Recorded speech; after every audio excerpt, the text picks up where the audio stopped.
Pag magsabi ako, wag, wag. Kasi kung talagang makapabuti yan sa, bibigyan ko pa kayo tonelada. Because shabu is a commodity for the poor. Ang mga mayaman, cocaine.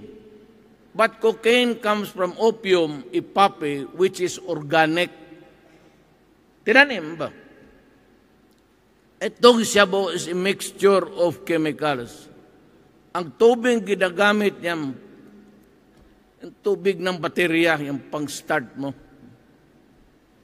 Kaya pag yan ang inihit-hit, pumunta sa utok, o utak, yan, maging gago. And even the United Nations control, Board of Control sa drugs, o control board, whatever,